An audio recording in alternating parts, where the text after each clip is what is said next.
Hello, everybody. It is Sunday. It is 6 p.m. Pacific. It is 9 p.m. Eastern, and it is 3 p.m. Hawaii. And it is time for Sunday Live. Tonight, we have me talking while Richard is typing in the chat box. It's going to be a lot of fun tonight. As you guys saw, some of you saw at least on Facebook, tonight we are talking about sports. And I think there's a lot of opportunity to help a lot of people, do some really fun stuff, and make a bunch of money working with athletes. And I've had a lot of experience with it, to be candid, as an athlete, as a coach, and as a hypnotist working with athletes. And there's some pieces to it that are more than just about good visualization. But we're going to get to all that in a moment. Richard, happy Sunday, and how are you? I'm very good. Happy Sunday to you, Scott. Happy Sunday to everybody who's participating. And I'm really glad to be here as well. I've always been excited about, well, I haven't always been excited about sports performance, but I have since 2006, because as I've mentioned numerous times, that's how I built the Tulsa Hypnosis Center, was on sports performance hypnosis. And the great thing about sports performance hypnosis, though, is it really almost in some ways is a metaphor for so many other ideas. I'm going to share later on today some specific suggestions for sports performance. It actually comes from the journal articles. Now, this is fascinating. This stuff isn't just stuff that Scott and I made up. This is stuff that's been studied since the 40s and 50s. And so I decided to clip some journal citations and clip some journal articles today on sports performance. And all I kept thinking about was how the same thing that athletes need, academic superstars need, these are the same thing people need when they're losing weight. These are the same things people need when they're trying to, improve their corporate communication. And so a lot of the ideas that we talk related to sports performance are actually really good for anybody who's trying to achieve any form of success using hypnosis as a tool for improvement. Yeah, exactly. And I was about to say something pretty similar, actually. We started talking about this last week. You got started in the Tulsa Hypnosis Center doing a lot of sports stuff. And the nice thing is when you get into a niche where people are proud of it and they can visually demonstrate it, if you're doing weight control, people see when someone loses weight. People see when someone improves their golf game, improves their baseball game, improves their whatever sport it might be. And a lot of people are really happy to say why.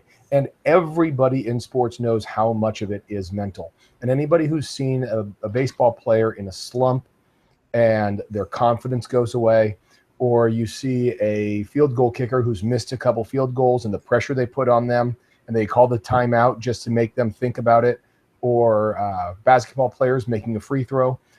These and so many others are simple. Golfing, golfing is a great one just because there's so much time in between the activity. There's more time spent thinking about the sport.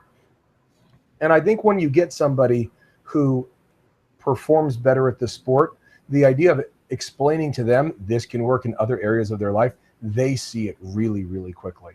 So tonight we're going to be talking about that. I also want to talk about some of the logistics and some of the finer points on working with professional athletes, not just high school and college, which we'll also talk about, or generic athletics. But before we get into all that, let's start just by saying one thing you need to be aware of when working with athletes. And this is something that as soon as I say it, some of you will say, well, of course, I already knew that. Some of you will say, oh, that's interesting. I hadn't thought of that, but it makes perfect sense. And none of you will say, that's unbelievable. I can't believe it. And that is, when you're working with athletes, it's useful to know that most of them are either kinesthetic visual or visual kinesthetic in their internal representational system. So the idea of sound is less important to them than sight and feel. So, and it makes sense because so much of sports relies on your visual attention and your kinesthetic awareness of self. And so you should be, in creating processes and in working with the individuals, keep that in mind. Yeah, one of the things that's interesting is the whole idea of hypnosis and sports performance actually came about, popularized at the professional level in the 1950s when the Soviet team, which was Yes. determined to beat the U.S. and the Western teams, they wanted to beat, West Germany, they wanted to beat France, they wanted to beat the U.K., they wanted to beat the U.S. Because it was a metaphor for politics, of course. And because they didn't have the money, because their economy was in shambles due to communism, they actually didn't have the sports equipment to begin to to literally practice. So they would have their athletes visualize their practicing, and they experienced tremendous success with that. And that's one of those stories that is really pretty interesting, I think, about. And they transitioned that into their space program, actually, because it's so difficult to simulate weightlessness, that they saw that transition there as well. And guys, if you're going to do sports, we need to do better than that story of practicing shooting free throws, and in your mind is better than practice. That one that everyone's heard. Has everyone heard that one? You know the one I'm talking about, Richard? That one. Okay. So the story is you get 100 people and you split them into two groups. The first, and you have all of them shoot free throws, and you count how many everyone makes, their percentage. And then the first group for 1 hour practices shooting free throws, and they're the control. And the other group for an hour only visualizes making free throws. And they come back an hour later, and the group that's been doing the visualization makes more than the first group that was actually practicing, because they were practice making them instead of just throwing balls around. And but everyone I've talked to who does sports hypnosis until tonight uses that metaphor and that story to impress coaches and athletes, and we need to do better than that. And that's why some of the citations Richard's going to share, like the one he just did, are going to be really, really useful. Well, let me kick off by actually sharing some of these citations. I think they're really pretty interesting. And I spent probably 20 minutes and I was at scholar.google.com. Many people know that's my favorite web page. It only pulls up academic journals. There's lots of professional sports journals. Sports is studied from a business perspective. Sports is studied at a physical level. Sports is studied in psychology. So there's lots of good sports journals and lots of good research on here. So every Sunday night we get together to share some thoughts on hypnosis, share some ideas, and to experience hypnosis as well. So we'll take you through a hypnosis session later on in today's session. But the first thing that I pulled up is pretty interesting. It was called the hypnotic ballet, and I don't even know if I'm pronouncing that right because I know nothing about mountaineering, but the journal article was called the hypnotic ballet in alpine mountaineering. It's the use of self-hypnosis for the resolution of sports injuries and sports performance. So this came from the American Journal of Clinical Hypnosis in 2003. And the quote that I clipped from here was, her successful summiting of Ecuador's Cotopaxi at 19,380 feet was facilitated by the hypnotic ballet, which permitted her to secure herself by self-hypnosis in addition to the rope to secure climbers. The interesting thing about it is that the author of this journal article was talking about using visual imagery in the form of a ballet or however you say it, which I'm assuming, because I know nothing about mountaineering, is something that keeps you from falling 19,000 feet. She had had an injury previously while mountaineering in Europe, and was able to resolve her fears and have the confidence necessary to achieve an even higher summit level. So that was pretty interesting. Next journal article I discovered was on the effects of hypnosis on flow state and specifically golf performance. This was an article by John Pates and Ian Maynard. So let's give them some credit when we can. And they pointed out something that I thought was interesting. There are three specific things that athletes need. One, they need to be able to achieve a state of flow. Now, we can do a whole workshop and probably should on flow. If you're not familiar with Sensei Mihai's work on the subject of flow, go buy the book Flow. It's profoundly enough spelled F-L-O-W. It's one of the best books I've ever read. And Mihai is spelled much more difficultly, so just go with flow. Right, exactly. The second thing is athletes need, of course, peak performance, the ability to function at their highest level. So the authors looked at whether or not hypnosis could help with achieve flow. Sometimes people call that, in sports, in the zone, but there's more to it than that. Peak performance, functioning to our highest level of physical capacity. And then that has to be coupled with something I thought was really fascinating, which is called peak experience. And peak experience is that idea that what I'm doing is bringing me a sense of satisfaction, meaning, and happiness. And that's real important. Now, Roger Moore and I are actually teaching in Seattle next week on sports performance hypnosis for a whole day. So I'm going to share this journal article, the next one, with Roger next week. By the way, you're invited to register for that class if you want to. It's on our webpage at subliminalscience.com. I think Roger's certainly got it on his website as well. It's $47. It's an all-day class. You can do it in Seattle, or you can do it online from anywhere in the world. But Sports Psychologist magazine in 2005 had an article on cycling and cycling performance, the effects of hypnosis on flow states and cycling performance, which we know Roger's a cyclist. But here's the quote that I cut from that article. The findings suggested hypnotic interventions may improve elite competitive cycling performance and increase the feelings and cognitions associated with flow. So it turns out that our guy from Austin actually could have just used hypnosis and saved himself a career's worth of misery by using the I almost said Neil Armstrong, Lance Armstrong. No need to use those performance-enhancing drugs, because through hypnosis, we can improve elite performance among cyclists. I didn't have time to go through every sport on the planet Earth, but the journal articles were filled with stories about how sports has been specifically utilized, not only visualization, not only the idea of flow, but rehab and injury, the ability to use hypnosis as a tool for confidence. Hypnosis is a tool for just really removing ourselves from the distraction of an audience. That's real important at the professional level. At the amateur level, it's not real important. I actually went to a t-ball game the other day. It wasn't on purpose. I was using my Fitbit and doing my walk. So I watched the t-ball game down the street from my house, and there were literally like 3 or 4 parents on the field and 2 or 3 parents sitting outside. So at the amateur level, we don't have that big audience. But you get out there for your first college game or your first pro game, and suddenly you have 25 or 85,000 people watching you, or millions of people watching you on TV. You can sometimes have what men will refer to as this is a legitimate term, stadium cock. It's that inability to perform in a public environment. By the way, I just mentioned something that's really interesting.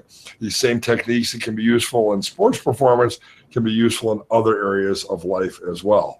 By the way, if you're wondering what stadium cock is, it means you're not a man. And it means that when you step up to the urinal in the public facilities, standing in line next to 10 other guys, even though you had to pee really, really bad, you're now unable to perform that simple task. Stage fright is the other term. So kind of tangent. I have shot Scott tonight. Yes, so transitioning back to sports from that. All athletes know this. Thought is too slow. You cannot be thinking during a game. Thinking takes too long. They have to be reacting. They have to have subconscious just response. And that's why they keep doing drills over and over and over on the practice field, so that when they get out there, it's an instantaneous reaction. So there are things like an audience, like a crowd, like even if it's your mom cheering your name or 50,000 fans cheering your name. The idea of, oh my gosh, there's a college recruiter out there. Oh my gosh, they're going to offer me a scholarship if I play well tonight. As soon as you're thinking, you're not in the game. And so the more we can help players to find out, are they thinking during the game, on the court, on the field, whatever it is, and help them to stop that and quiet their mind, they're going to perform better just through that efficiency in neurology. Another example of a fun study that is easy to measure in golf, because golf is non-contact and the people tend to move fairly slow. You get one of those caps that measures brain activity, and they got all the wires coming off it, and you set up a 9-hole mini golf course kind of putt-putt thing. And you give a guy a ball and a putter, and you say, make the first 9 holes. and they make them, and you keep score. You say, okay, we're going to do those same 9 holes again. However, if you do it in fewer strokes than you did it the first time, we'll give you $100. Now, of course, they should do better. They just had an entire practice round. But almost none of them do better. Almost all of them, the average person off the street, does worse because the activity in their brain goes up instead of down. Everybody who does well, the activity in their brain decreases, and there's less traffic in their brain, right? There's no traffic jams because they got a 3 on their first hole the first time. They get a 3 this time. And now they're thinking, okay, I got a 3. Good. All I need to do is get a 2 somewhere, and then I'll be good. And then they do 1 worse on that stroke. And now they're thinking, okay, I got to make up the stroke, and they're doing math in their head instead of just concentrating on making the ball. That is an easy metaphor for what a lot of athletes are doing out there. Richard also said coming back from injury. Coming back from injury is a real confidence thing. I've worked with a number of professional athletes for this. One of them was a baseball player who took a fastball to the head. And when you take a 90-something mile an hour fastball to your face, and then they ask you a couple of weeks later to step in front of a 90-mile-an-hour fastball that's going to come 8 inches from your face, I can see that scaring people and making them think and making them wonder, and they hesitate. And in baseball, you can't be hesitating at the plate. And so I had to help that baseball player get his confidence back and feel the way he's felt his entire life, that he was in control of that box and he was in control of that, just plate and, what's it called? The strike zone. That's what I'm looking for. He could control the strike zone, not the pitcher, and put him back in the driver's seat mentally instead of a reactive seat, which is too slow, because when you're in the batter's box, you can't afford to think. I could go on and on with those, but you get the idea. Now, Scott, let me ask you about some specific suggestions that you make. Somebody asked a great question. They said, it was Deborah. She asked a question in the chat box. I know you're not looking at the chat box tonight. Scott's Right. not in the chat box, but I am. Has anyone ever tried the hypnosis suggestion that the client will secrete their own additional steroids naturally rather than using illegal injections? I can't see anyone actually, presenting that as an issue, that they want to use illegal injections.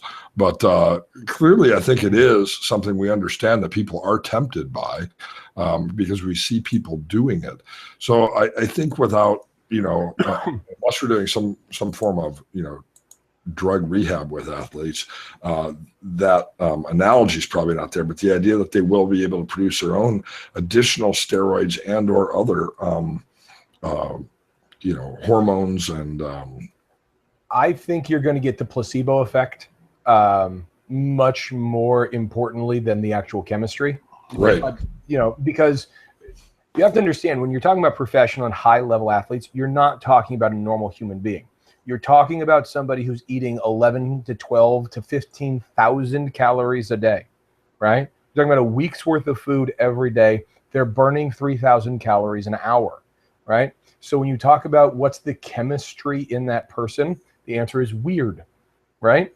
So saying I want to impact chemistry that's changing, the metabolism that's changing on that level, and when you think about how much they're bench pressing or squatting or all that stuff, the amount of influence you can have over that, it doesn't have to be a ton if you can help them to imagine that it's happening, because the psychological edge is such a huge advantage. The thing that Tiger Woods has lost more than anything is the fear. They were all afraid of him, and now they know the emperor wears no clothes. He's not bulletproof, and his psychological edge he had over everybody has been removed. And some of these young guys like Rory and all these other guys grew up before he was great, and so they grew up not being afraid of him. And so it's a really interesting thing. So I would say in sports, they are finely tuned machines. Really, when you talk about the high end, what they're doing in their chemistry is so impressive. All we need to do is give them 5% better in the brain, and that's a huge, huge advantage. So Brian asked something, not really asked, but I'm going to turn it into a question. He said he's thought about using suggestion to replace those expensive pre-workout drinks with water as a trigger or suggestion. And I've never made that suggestion, but I think it's an excellent idea. I'm going to borrow it from you, Brian. So thank you. I'm assuming it was Brian Tomasio out there on the East Coast, who does a lot of work with bodybuilders, I think, in some other areas of sports performance. And that's an excellent idea, because one of the things we know is that water is actually just as effective at restoring electrolytes and hydrating a person as any other beverage out there, no matter how expensive it is. Scott? Yeah, I mean, the idea of giving kids Gatorade to help them replace electrolytes is just plain stupid. Or really good marketing. Well, it's excellent marketing, but high school athletes do not need Gatorade. They need water. And the average high school athlete will gain more net calories drinking the Gatorade than playing the soccer game. It's not until you get into college and up and in humidity and outside at noon that you start really seeing the benefits of sports performance drinks. So if you're talking about a marathon runner, sure, that's weird stuff. If you're talking about triathletes, that's really damaging on the body. If you're talking about race car drivers can lose 10 pounds in a race. I mean, it's really taxing on the body. The most I've ever heard of a race car driver, and I'm sure this isn't a record, the most I've ever heard of is 14 pounds. I mean, when you lose 14 pounds in a couple hours, that's doing something to your body where you need chemical intervention. When you're playing basketball with 10 other 9-year-olds, you can have a cup of water and an orange slice. Yeah. By the way, people wonder, why is it that race car drivers do that? Well, not only is it actually literally physically taxing, but they're wearing those giant fireproof spacesuits, and so they're sweating away inside of those suits, and it's saving their life. But it could, I don't know, cause kidney problems, I suppose, if they don't. I mean, they have hydration systems in those things now. They have air-conditioned cooling things that plug into them now. I've got a client who's a professional race car driver right now. Here's an interesting thought when you're talking about professional race car drivers. They have a team of engineers that are finely tuning the car, right? And they're talking about how many turns they're tightening things, right? How many quarter turns, how many millimeters, how many fractions of a tenth of a second. A tenth of a second is a long time in race car driving. And if you can help them a little bit, they love the idea of a mental engineer, right? And here's one of the nice things. The race car driver I'm working with right now, let's pretend his name is John Smith. I'm on Team John Smith, right? So he has functionally an entourage, a support team. He and the other race car drivers that are owned, that those cars are owned by those owners. They have a pit crews and they have sponsors and they have all this stuff. It's an ecosystem. And I'm a small part of that ecosystem. And we go through the race course. In his mind, we walk through each spot. We have him do each turn. We have him walk it once in his mind and then drive it. We have him drive it 10 different ways. We have him play with it. We have him take risks. We have him see where he can get loose, where he can use the camber of the turns more aggressively. And we do all that. And there are times where I will, in hypnosis sessions, I won't let him win. I will make him get second, third, fourth, and fifth because it pisses him off so much. That's where you get aggression. That's where you get drive to practice harder. And he's like, why won't you let me win visually?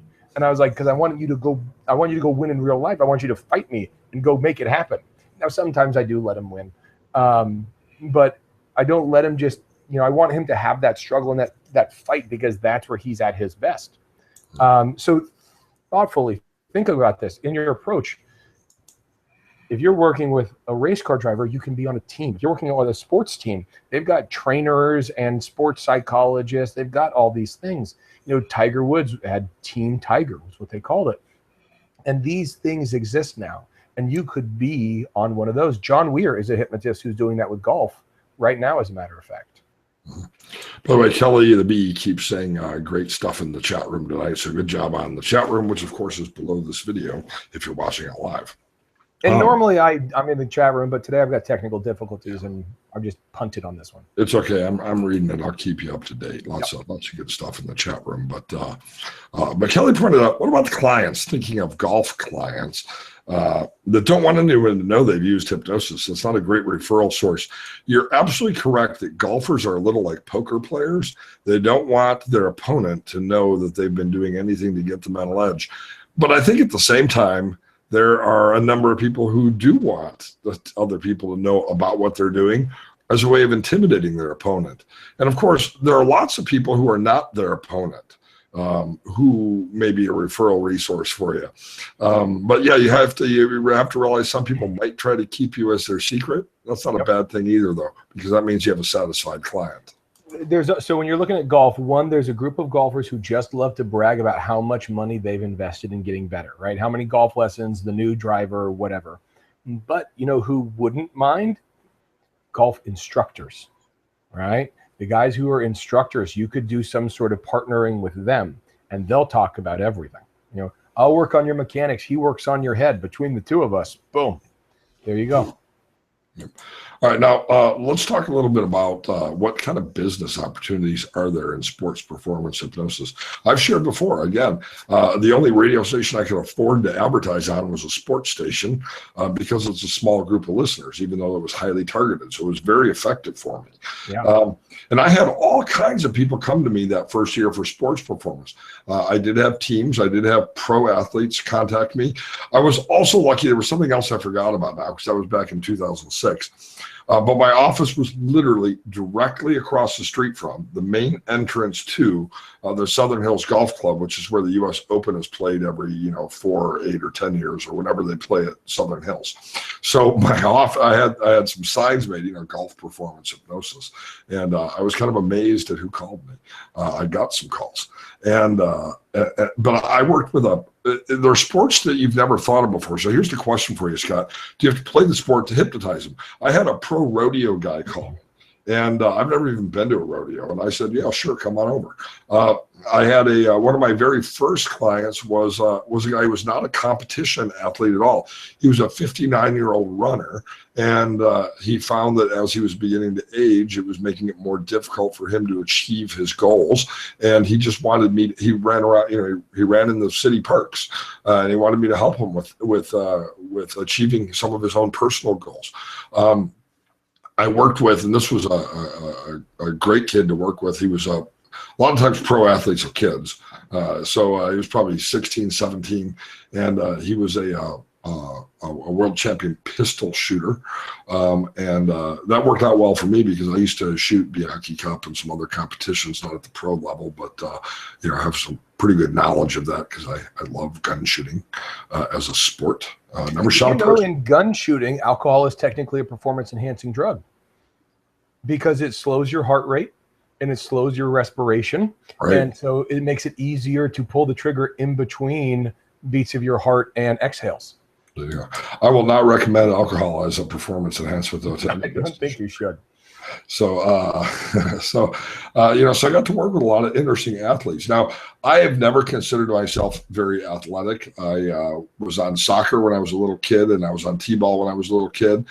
In high school, I was on the swim team, but the only reason I was on the swim team was because if you were on a varsity sport, you could get out of PE because our high school was overcrowded, and I would rather swim than do all the other stuff. So I was on, and my claim to fame is that I was on swim team with Ron Goldman. Ron Goldman is the guy that O.J. Simpson killed. So there's actually a high school yearbook picture of me and Ron Goldman. Somewhere my yearbook's probably around here. And so we were on swim team together. But I was on the golf team for a short period of time in college because I worked as a caddy, and so I got to be a pretty good golfer. But in my adult life, I've never really considered myself very much of an athlete. Now, I did take the course to become certified as a personal fitness trainer probably about 12 years ago. But the reason why it wasn't because I was ever going to work as a personal fitness trainer, but because I recognized the need for understanding the body and physical performance in order to achieve emotional performance and success in other areas of life. And of course, I wanted some of that knowledge for myself. I've been obviously Fitbitting at 10,000 steps a day. I've not missed a day since I bought it. But I don't consider myself Mr. Athlete. Can people who are not athletes, Scott, because I know you You're a top-notch athlete, a world-class lacrosse player. Water polo is, but can people like me, or people who even have less experience than me? I was a band geek. I played flute and saxophone in high school. Can we hypnotize people too? Yeah, I mean, I was at the Olympic Training Center for water polo. I trained with world record holders. Here, they're still world record holders. The guys I grew up with and I practiced with still have world records. And so I grew up in that world. But I didn't grow up in competitive race car driving. I don't even like driving fast, right? I really don't. I don't even go quickly.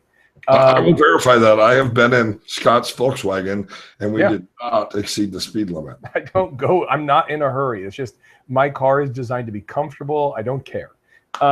So the beauty of it is these guys speak a language, and they understand it so much. I read this book by an athlete, and his name's Gary, and I just know him, and he gave me his book, and he was talking about when he went to go play internationally, and he was never a good student. You know, he's a C student at best because he's so kinesthetic, and he's not visual and he's not auditory. He's just so kinesthetic. And he talked about, you know, when he went to go play internationally, how tough it was and how lonely he got because it was before the internet and cell phones and all that stuff. But then in the first couple of days of practice, it was all conditioning and all training. But then they got the balls out, and he got a ball, and he was in the open field playing a scrimmage, and he had the ball. And he said he has never felt like he could communicate with the people around him more effectively than he did that day. And he would revel in it every day in practice without using words, his ability to express himself with the ball. These are the people you're working with. They're artists, right? I don't know anything about painting, but I could talk to someone about why they paint. I don't know anything about race car driving, but I can ask them questions. Okay, so what do you look at going into turns like this? You do a little bit of homework. You learn the vocabulary, oversteer, understeer, you know, camber. You learn some basic terminology, and you ask them what it feels like. And you just keep bringing it back to the kinesthetics, and they're going to give you answers. Sometimes it only makes sense to them. But if you know how to feed it back to them properly, it doesn't ever have to make sense to you. So that's my answer. Yes, absolutely. And let me look at this I know a guy in a wheelchair who's one of the best water polo coaches on earth. So there you go. Scott, you've been elected president in the chat room so far. Seeing if there's anything else to talk about. I'm not sure I'm the president of, but I accept. Yes, president of anything. Cool. Yeah, I can ramble about sports performance for hours and hours and hours. I love this topic. Why don't you take us through a hypnotic exercise, Scott, where we can learn by experience some ideas or techniques or suggestions and a process in sports performance. So why don't you guide us through a session focusing on sports performance tonight, and we can both enjoy that ourselves, increase our own peak performance, and at the same time we can also use some of those things we learn in your demonstration tonight for our own clients. Perfect. Everybody ready? This is going to be a quick, and it's actually going to be pretty simple and easy, but approachable. So go ahead, close your eyes, take a comfortable breath in, comfortable breath out, and just begin to relax. Just begin to relax. And, you know, we're switching seasons right now. You know, it was summer a couple weeks ago, and depending on where you live, it might still feel like summer. And where you live, it might be partway underwater this week. But the summer, man, the summer. There's kids outside playing. On the weekends, their parents are out in the parks playing with them, frisbees and catching a football and tossing it back and forth. I want you to think, I'm just playing catch with a friend or a kid.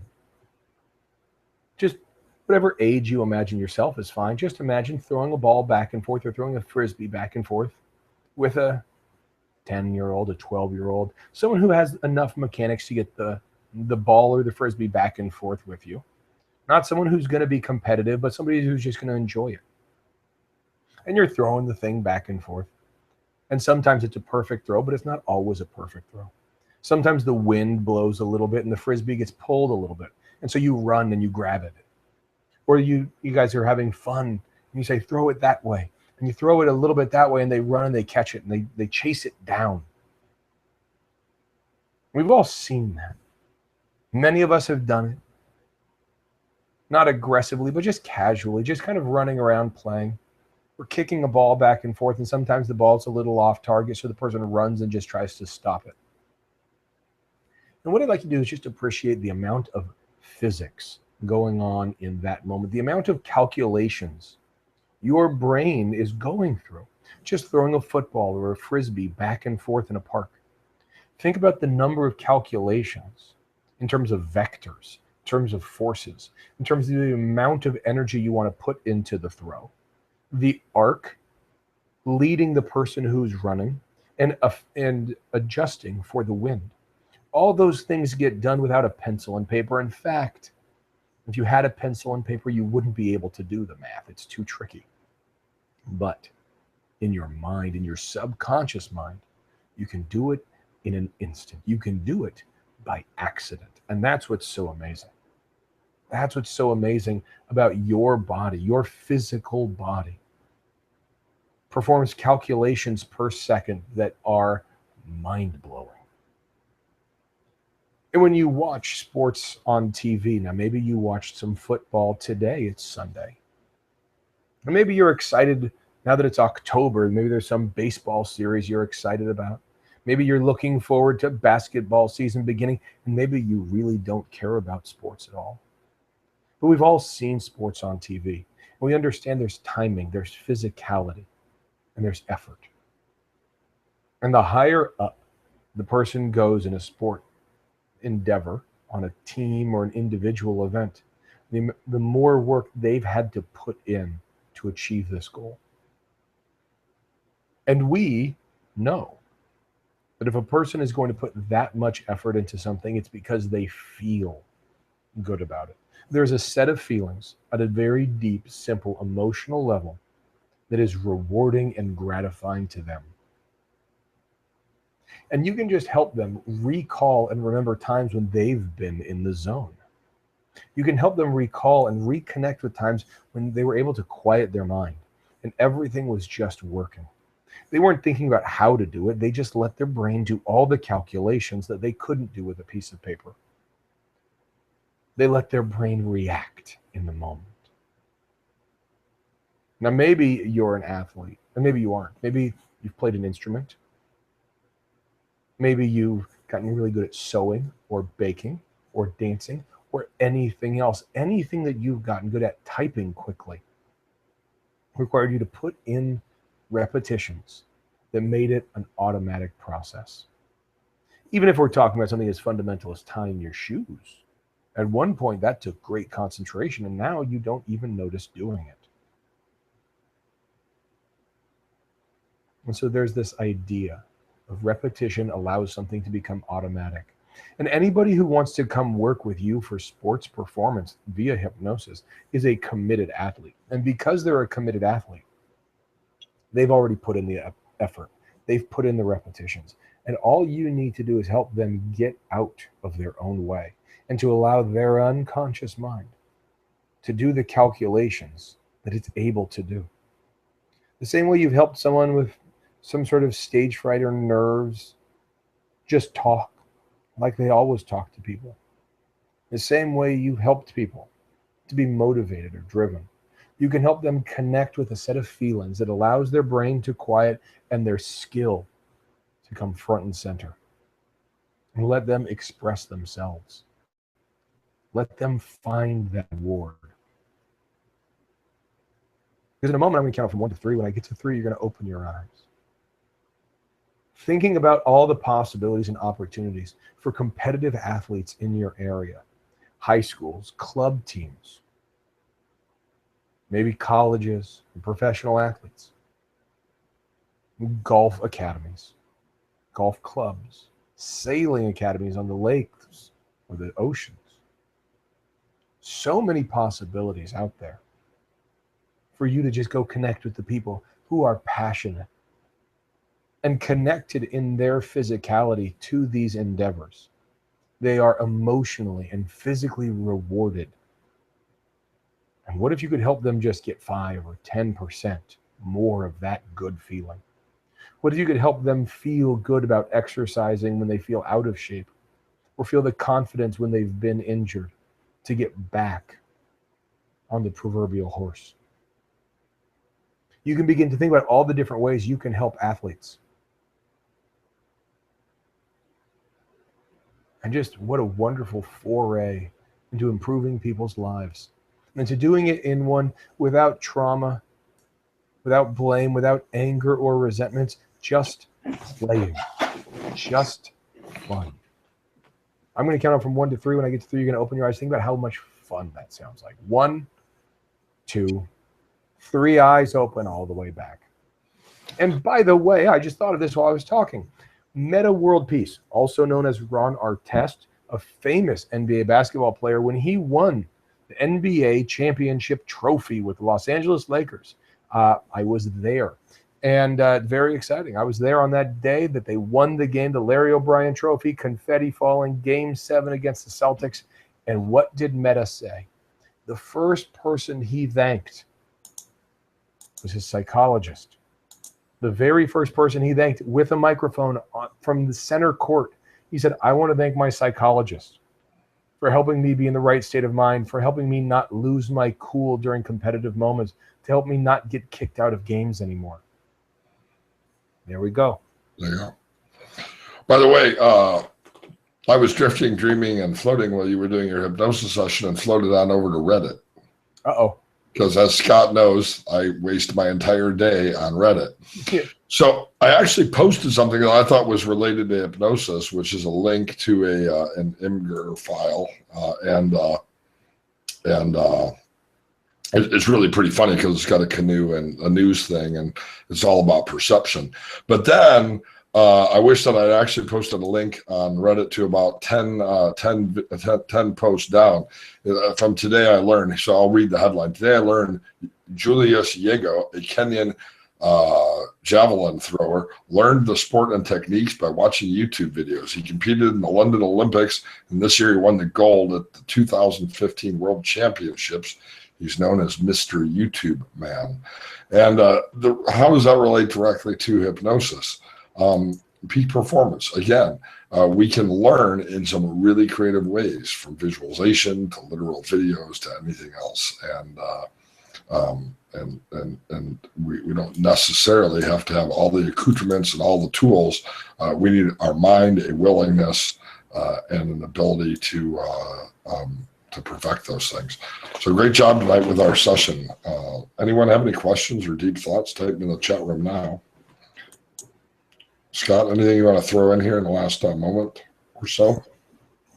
I threw in a lot of things. I'm good. Oh, we brought this topic up because it got brought up last week and people were interested in it. So if there's anything that we brought up tonight that you'd like to talk about, or you don't want to talk about sports ever again because you're Melissa Tears, tell us what you want to talk about instead.